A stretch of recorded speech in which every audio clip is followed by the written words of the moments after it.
And we welcome you into the spotlight. Thanks so much for joining us. My name is Drew Brent, coming to you from the beautiful Alathus building in downtown Russellville. If you're looking to buy or sell your home, today is the day. Just give us a call, 479-968-5668. You can cruise on over to russellvilleliving.com. Our guest at this time may be the scariest two words in all of Polk County: tax collector. Miss Haley, how are you? I'm good. Thank you for having me. Let's dispel some rumors first off, okay? I'm a rumor breaker. Don't like them. I have, when I hear the word tax, when I hear the word IRS, when I hear the word tax collector, I think me and about 141 other million people just kind of start tensing up and getting a little bit nervous and a little bit worried about things. But you're just a regular person too, right? Just a regular person. Exactly. So kind of walk me through the process. What is the purpose of your job? I mean, obviously to collect taxes, I would assume, but there's more to it than that, I'm sure. Right. Well, the Polk County tax collector, Dana Baker, she makes the tax. She assesses your property, and then after that assessment, they tax you on 1/5 the value. Mm-hmm. Then they roll that file to me, and my job is to collect that tax. And out of that tax, 88 to 91% goes to the schools, to support the schools. I think 2.5% go to like the cities and the roads, the county, and their small portion goes to the library. My job is to disperse that money that I collect to the treasurer, who then writes the checks to the schools and the entities. I handle disabled American veterans. If you are 100% total and permanent unemployable, service connected, you can get your personal property and your real estate where you live, your home, 100% tax exempt. So I also handle bankruptcies. If you're in a bankruptcy, you're not forced to pay from the point you file bankruptcy backward. We handle those. Probates, we file probates. And when I came in, what I was very interested in is collection, because I pay my taxes. I feel like everybody should. I don't get a discount. The girls in my office don't get a discount. Right. And so we use LexisNexis, a government search engine, to look up addresses, try to find if you've moved out of the area, to collect the taxes. But my main thing is just to collect the taxes. But we will help you any way we can. You can pay partial payments in my office. And this year, for the first time, we opened the tax books the third week in January to give you time to pay it out through October 15th. Is your office designed to target or to, go after people? Are you really the big, scary, nightmare under the bed kind of scenario people? Because that's not the feeling that I get. I feel like it's just one of those thankless jobs. Yeah, and my girls are so good. We're more of, sometimes we're your therapist. People just need to talk to us, tell us what's going on. A lot of times we can hook you up with some help. And I can't tell you how many people the girls in my office have helped out with taxes, like putting their own money towards helping people. They're amazing women. We're not scary. We're there to help you. We will help you however we can. But you've got to come in and talk to us. I think that's the scary thing. A lot of people won't come in and talk. That's kind of that first step, isn't it? Yes. It's one of those, well, as long as I don't look at the problem, then I don't have to deal with the problem. I never knew. There was a statistic that I saw recently, and I don't remember where I saw it. That's a lot more prevalent than I thought it was. People who had some tax issues or, back taxes, property taxes that they would owe to the county or something like that. They knew it. They just didn't really want to face it, because if you face it, then you might actually have to do something about it, and that can be overwhelming. Exactly. Well, a lot of times if you have a delinquent business, or you could be on by something called square foot. Mm-hmm. That's where if you don't turn in your business paperwork, the assessor will put you on by square footage, which inflates your bill really big. Well, that's to get your attention. Then you can come in and revise that down to what it actually should be and pay the actual bill. But a lot of people will see that and they just won't come in at all. Right. They just freeze, and we are there to help you. If we see that it's on by square foot, we're going to try to call you, try to email you, say, come in, we'll help you with this. But you're right, a lot of people are just terrified to come in.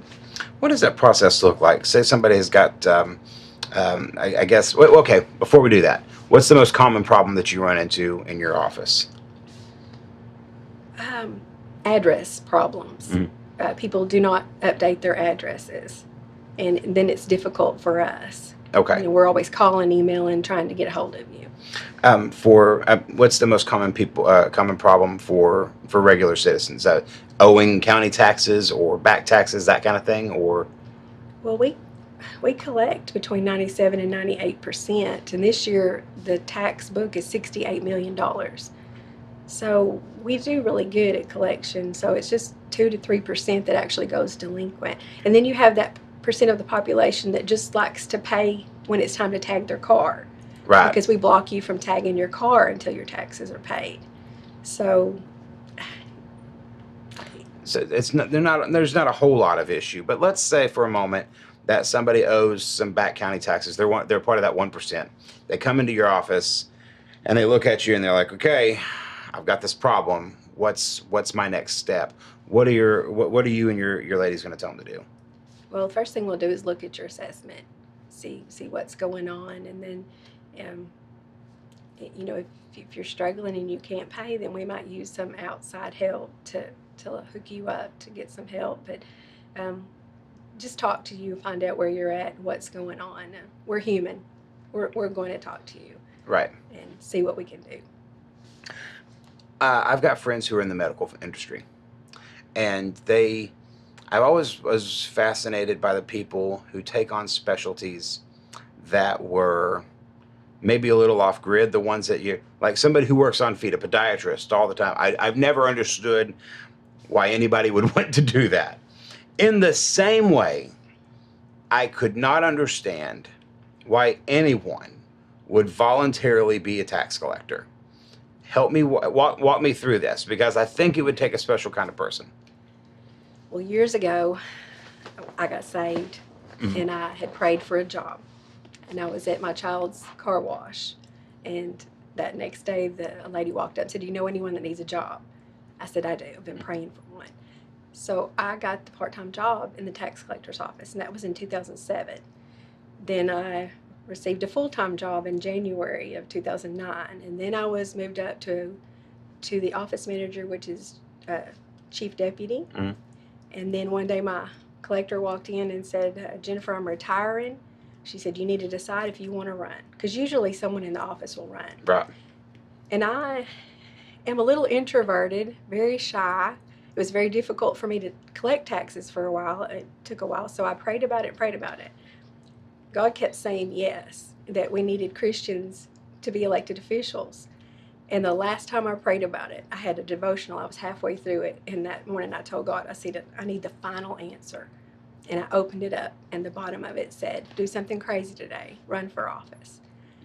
So I ran for office because, what are the odds? Yeah. And then sometimes you get signs, sometimes you get billboards. Yes. But what I found was it was very stressful in the beginning, because moving from out in the office inside, there was a lot of things I had absolutely no idea on.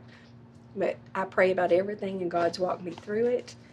But there are days when I'm like, "God, I'll give this to anybody who wants it." Right. And I go home hearing my name because it's just crazy, But I love the job. And boldness has come to me, and I can collect taxes. And I just say, though, I give all the glory to God. Well, Matthew was a tax collector, and he ended up being a disciple. So, there's some biblical precedent for that. Did that ever cross your mind, the irony of that? It does, because my husband's the pastor of the Caglesville Community Church, Gotcha. And he uses me as an example all the time. Oh, of course he does. Yes. Of course he does. Yes.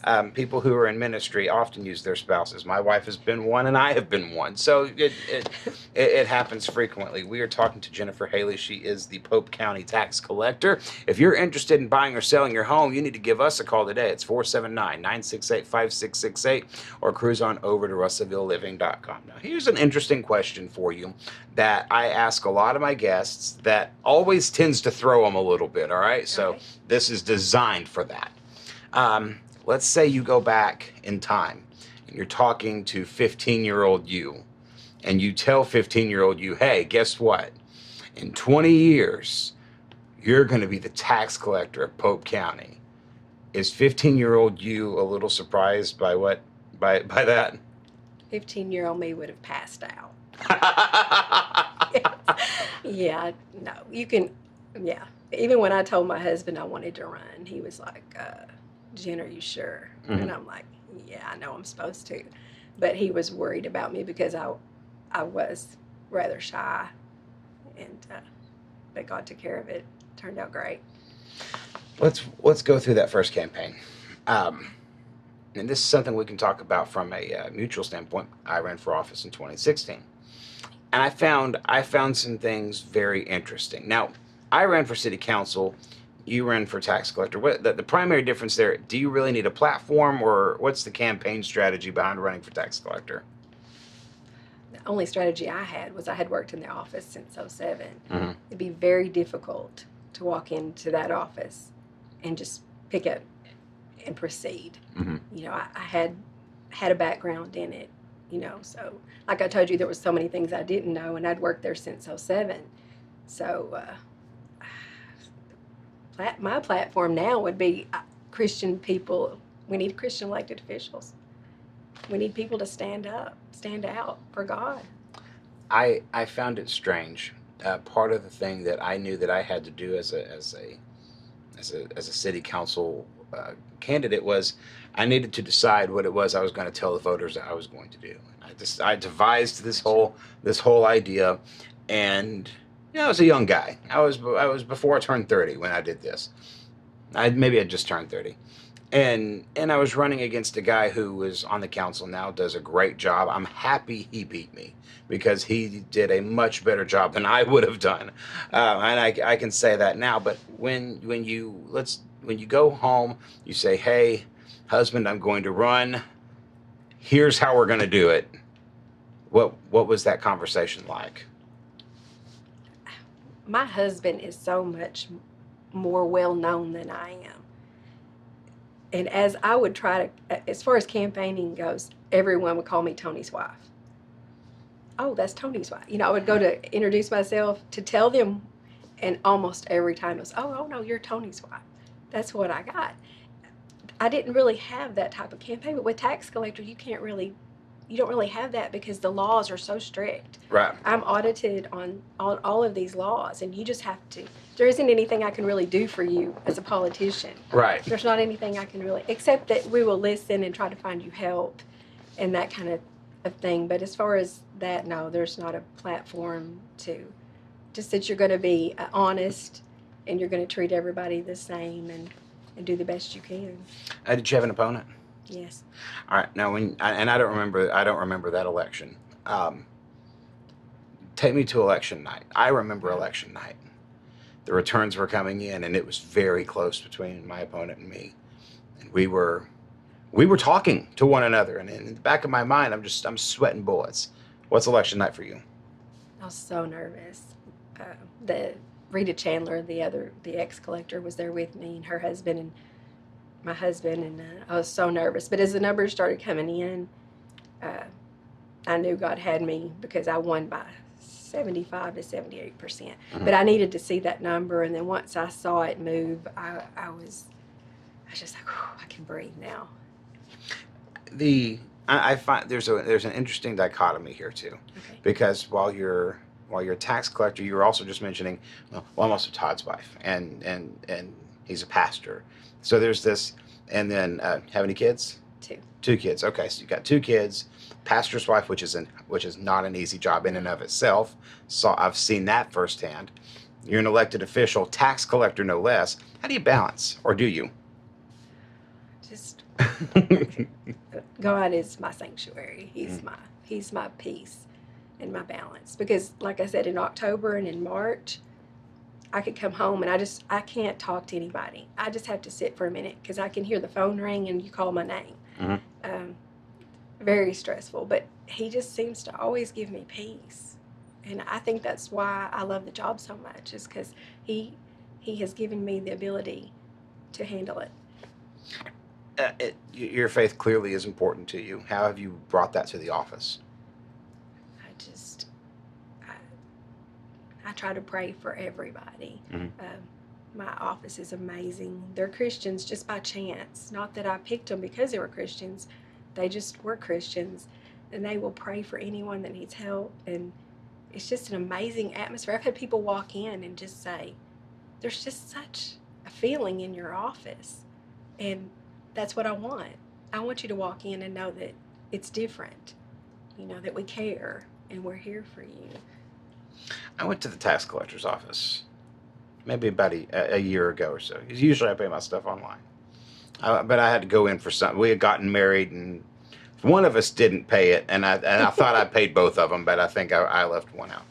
And I went in there with this preconceived notion. Honestly, I did. Like, ugh, I'm going to the tax collector's office. Like, I'm going to the DMV, which all of the folks who work in both offices have incredibly thankless jobs, because you're not dealing necessarily with folks generally who are having a particularly good day. When the folks who are struggling walk in, or you see those people who are clearly aggravated or disgruntled about something, is there a particular strategy your office employs to try to keep them at peace, or is it just your personality? What do you think that is? Empathy works very well, because a lot of people think that we do get a tax break. I have been told, the stories I've been told, that they think that because we work there, we don't have to pay taxes or we get a discount. We're just like you. We have to come up with the money to pay those taxes each year, and to listen and then try to help you figure out where this went wrong and what can we do to help you get this taken care of. Okay, let's talk about some common tax myths then. Okay. All right, you've got back taxes. Are you going to jail?